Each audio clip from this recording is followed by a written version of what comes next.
ये ऑप्टिक्स, कई सारे ऑप्टिक्स में एक ये है कि जब बायबैक करती है, जैसे मैंने कहा ना, कंपनी की बुक्स में कैश है, नॉट नेसेसरली, लेकिन वो एक ऑप्टिक जरूर बनता है हमेशा, तो उसका ध्यान रखिएगा। और एक ऑप्टिक दूसरा ये रहता है जब कंपनी बायबैक करती है कि अंडर वैल्यूड है तभी बायबैक कर रहे हैं, ये भी हमेशा जरूरी नहीं है। एक्सपर्ट बताएंगे कई सारे स्टॉक्स हो सकता है इनको पसंद ना आ रहे हो, तो जरा सा हमें कॉशियसली ट्रेड करने की जरूरत। अब वो जो सारे बायबैक्स अनाउंस हुए, एक एक करके सब पे आऊंगा। बहुत सारे स्टॉक्स हैं जिन पे बातचीत कर लेनी चाहिए, उनमें से दो जो एकदम रीसेंट बायबैक्स खुले हैं उनके साथ शुरुआत कर रहा हूं। और पहले आशीष जी आ रहा हूं, Motilal Oswal financial services limited, ये बायबैक खुला ही है। रिकॉर्ड डेट थी 27 मई की। 14.5 lakh shares Motilal Oswal financial services buyback करना चाहता है टेंडर रूट के जरिए। अब पहली बात बता देता हूं, दो बहुत प्रोमिनेंट वेज हैं बायबैक करने के। एक तो कंपनी खुले बाजार से कहती है हम शेयर एक्वायर करेंगे, दूसरा कहती है टेंडर रूट के जरिए, यानी कि हमको अपने शेयर्स टेंडर करने पड़ते हैं उस बायबैक में। जब आगे बातचीत होगी तो एक्सप्लेनेशन भी एक्सपर्ट की तरफ से आते चले जाएंगे। ये जो मोतीलाल ओसवाल फाइनेंशियल सर्विसेज का बायबैक हो रहा है, ये टेंडर रूट के जरिए है। मैंने डिटेल शेयर कर दी। 1100 रुपए के आसपास का भाव, 1100 रुपए पर यह बायबैक है टेंडर रूट के जरिए। ये स्टॉक 700 के आसपास के लेवल्स पर, ये स्टॉक एक समय 1188 1200 के लेवल्स पे था, वहां से करेक्ट होके इस समय यहां पे आके खड़ा हुआ है।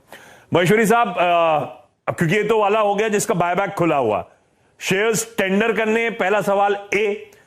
और दूसरा, अच्छा एक बात ध्यान रखिएगा, शेयर्स वही टेंडर कर सकते हैं, मैंने रिकॉर्ड डेट स्पेसिफिकली इसलिए पढ़ दी, आज खरीद के बायबैक में हमारा कोई पार्टिसिपेशन नहीं होना। जिन जिन के पास जिस दिन रिकॉर्ड डेट थी 27 मई, जिनके पास वो शेयर्स थे कंपनी की बुक्स में जिनका नाम था, वही टेंडर कर सकते हैं। हम और आप अब नहीं खरीद कर सकते, लेकिन जिन्होंने आशीष जी खरीदा हुआ था, टेंडर करना चाहिए। और दूसरा, ये स्टॉक अच्छा खासा करेक्ट हुआ है 1200 वाला 750 के लेवल्स पर। स्टॉक कैसा प्लेस्ड है, कैसा लगता है फंडामेंटली आपको? देखिए, सबसे पहली बात तो आशीष जी, जो बायबैक का साइज था वो बहुत ही छोटा है। हाँ। सिर्फ 160 करोड़ का बायबैक आया, जबकि कंपनी का साल का मुनाफा 1300 करोड़ रुपए कमाती है और सिर्फ 160 करोड़ का बायबैक है, तो कोई बहुत ज्यादा शेयर होल्डर्स को मिलने वाला नहीं। यदि रिटेल लेवल पे देखे जाए तो जिनके पास में 76 शेयर है, उनको 7 शेयर एक्सेप्ट होकर आने वाले हैं, जो कुछ भी नहीं है मेरे हिसाब से। तो इसी कारण से आप देखिए कि शेयर्स में कोई ज्यादा इन्वेस्टर का रुझान अभी भी नजर नहीं आ रहा है। इनफैक्ट स्टॉक अपने 52 वीक लो पर ट्रेड कर रहा है।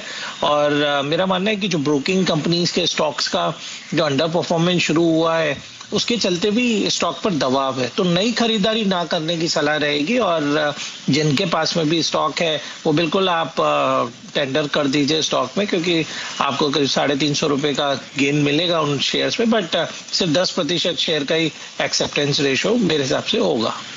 हाँ, तो नई बाइंग स्टॉक में नहीं करनी। और दूसरा, जिनके पास स्टॉक्स ऑलरेडी हैं, जितने भी एक्सेप्ट हो रहे हैं, आप प्लीज टेंडर करिए, फायदा उठाइए। 1100 रुपए का जो बायबैक प्राइस है उसका, तो पार्टिसिपेट करना है इस बायबैक में हमको। और ये टेंडर से याद आया, हम सबके लिए बायबैक का धक्का लगा था टीसीएस से। टीसीएस आज तक क्या होता था, जो बायबैक्स अनाउंस करता था, हिस्टोरिकली अब तक सारे बायबैक्स में ये हुआ था कि 100% एक्सेप्टेंस आता था। बायबैक का कीमत होती थी 15-16% प्रीमियम पर, तो हम जो लेते थे वो सब बायबैक में टेंडर करते थे, सब एक्सेप्ट हो जाते थे। और दूसरी चीज और होती थी कि बायबैक का जो भी प्राइस आता था 15-16 रुपए प्रीमियम का, वो टेंडर डेट आते आते शेयर का भाव उसके ऊपर पहुंच ही जाता था। ये हिस्ट्री थी। इस बार सब कुछ उल्टा हो गया आशीष जी। वो 100% का एक्सेप्टेंस हुआ सिर्फ 26%।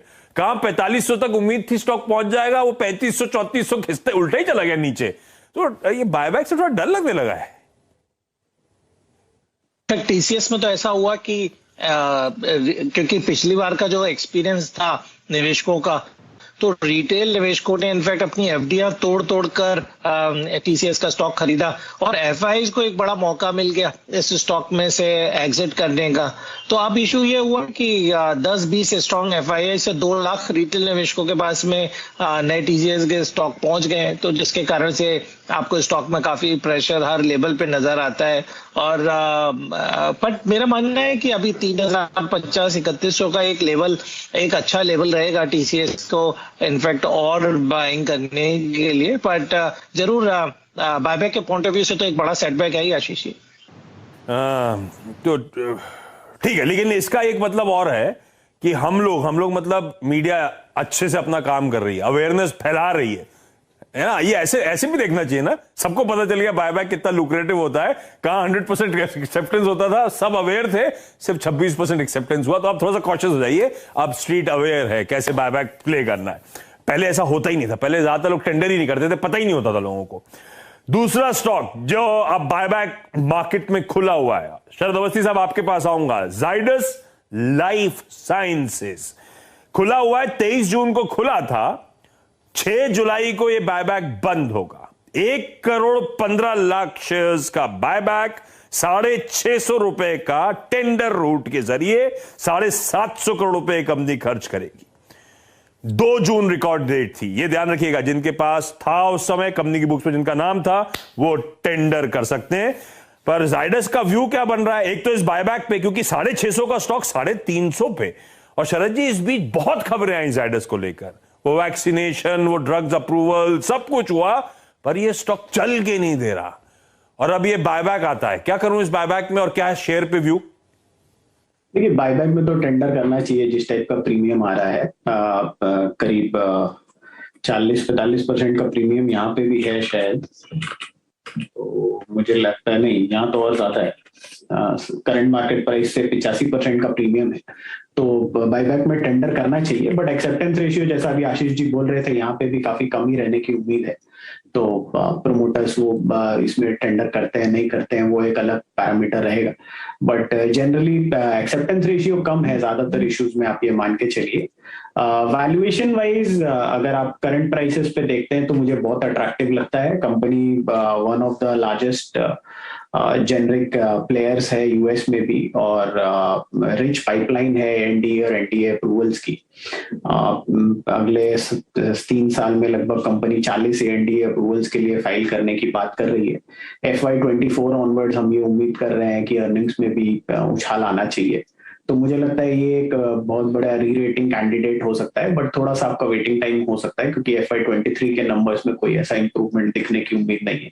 बट FY24 ऑनवर्ड्स मुझे लगता है कि ग्रोथ की जो ट्रैजेक्टरी पहले की थी कंपनी की वो आ जाएगी, और करंट वैल्यूएशंस पे भी स्टॉक बिल्कुल भी महंगा नहीं है। आप अगर देखें तो 17 टाइम FY23 के मल्टीपल्स पे मिल रहा है, तो मुझे लगता है ज्यादातर नेगेटिव्स डिस्काउंटेड है। जैसे जैसे इंप्रूवमेंट्स आते हैं, नए अप्रूवल्स वगैरह की एक्सेप्टेंस आती है, वैसे वैसे री रेटिंग की बहुत संभावना है। ठीक, तो भर बायबैक में जिनके पास है वो तो टेंडर करें, कोई शक ही नहीं, बहुत बढ़िया प्रीमियम मिल रहा है बायबैक में। जितने एक्सेप्ट हुए, एक्सेप्टेंस रेशियो अभी का कैलकुलेटेड फ्री फ्लोट के लिहाज से, लेकिन हो सकता है यहाँ पे अवेयरनेस कम हो सकता है आप लक्की हो सकता है ज्यादा टेंडर हो जाए, वो अलग कहानी। एक्सेप्टेंस रेशियो क्या बनेगा, अलग कहानी। यहां पे एक चीज ध्यान रखिएगा, जैसे शरद जी ने बात छेड़ी, प्रमोटर्स क्या करते, प्रमोटर्स आमतौर पर बायबैक के समय अपडेट देते हैं, उनका क्या व्यू रहने वाला है। जाइडस के केस में प्रमोटर्स ने कह दिया है वो बायबैक में टेंडर करेंगे, वो बायबैक में पार्टिसिपेट करेंगे। अब दिक्कत ये, जाइडस का 75% प्रमोटर की होल्डिंग है, वो मतलब 75% प्रमोटर्स को प्रोपोर्शनेटली उनका ही सरेंडर होने वाला है, पब्लिक के लिए 25% ही रह जाता है। और ये फिर अगर आप कहते हो वैल्यूएशंस अट्रैक्टिव लग रहे हैं, कंपनी को सस्ती लग रही है इसीलिए बायबैक कर रहा है, तो प्रमोटर क्यों माल छोड़ रहा है फिर अपना? शरद जी ये तो क्वेश्चन मार्क बन गया ना वैसे जी। बट एमएनसीज के केस में देखिए, उनका व्यू पॉइंट, अगर ये लोकल प्रोमोटर्स ही होते तो बात अलग थी, बट चूंकि आप एमएनसी के लेवल पे सोच रहे हैं, तो वहां वो ग्लोबल स्केल पे कैसे अपने बिजनेस में रीऑर्गेनाइजेशन के बारे में सोच रहे हैं, वो भी एक फैक्टर प्ले इन करता है। अगर सिर्फ आपके डोमेस्टिक प्रोमोटर्स होते जिनका और कोई इंटरनेशनल एज सच आउटलुक नहीं होता और वो ये काम कर रहे होते, तो आप इसको ज्यादा संदेह के निगाह से देखते। मैं अलग अलग चीजें इसलिए टटोल रहा हूं क्योंकि ये बायबैक में सब चीजें देखनी है हमको, तो जो जो डिटेल्स मेरे पास है इसलिए मैं आप लोग के साथ शेयर करते चल रहा हूं। ये तो 2 इस समय दिग्गज बाजार के जो बायबैक्स खुले हुए हैं उनकी चर्चा। अगले हफ्ते 2 बहुत इंटरेस्टिंग बायबैक मीट्स स्केड्यूल्ड है, और एक तो आशीष जी का one of the favourite pockets है रूट मोबाइल, वो स्टॉक टालना रूट, हम कई बार आशीष जी के साथ चर्चा कर चुके हैं।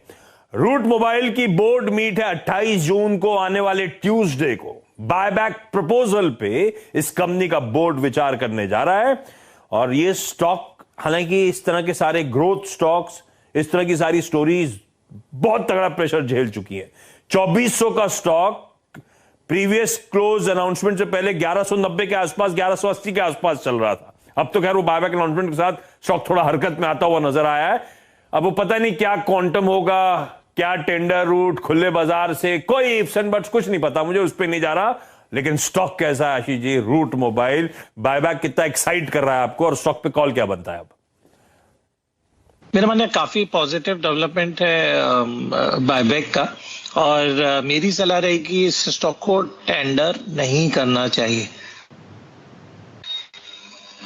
रिटेल निवेशकों को, क्योंकि उसके कई सारे लॉजिक हैं। सबसे पहले तो अभी एक क्वार्टर पहले ही उन्होंने अपना QIP रेस किया था 1950 रुपए में, जिसमें करीब 867 करोड़ रुपया कंपनी ने नया जुटाया था अपने इनऑर्गेनिक एक्विजिशंस वगैरह के लिए।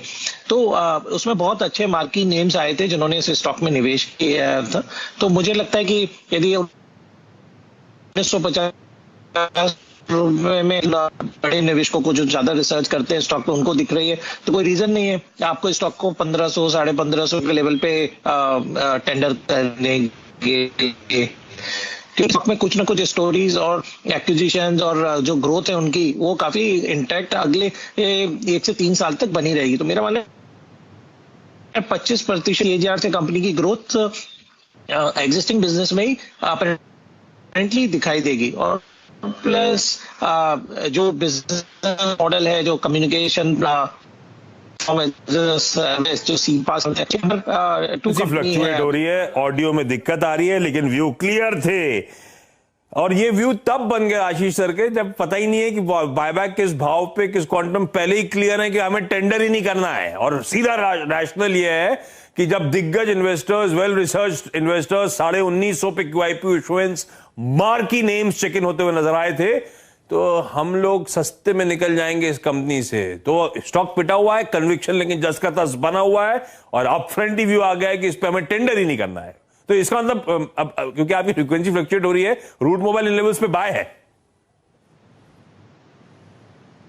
बिल्कुल आशीष, मेरी तरफ से बाय, और मेरा मानना है शायद प्रमोटर भी इस लेवल पे अपने शेयर टेंडर करने वाले नहीं है। तो रिटेल निवेशक की क्यों जो 15% होल्ड करते हैं, यदि देखा जाए कंपनी का शेयर होल्डिंग पैटर्न, उनको भी होल्ड है। मेरा मानना है कि उनको भी टेंडर नहीं करना है। बिल्कुल ठीक है। तो डिटेल्स आएंगी, उससे पहले रूट मोबाइल का व्यू।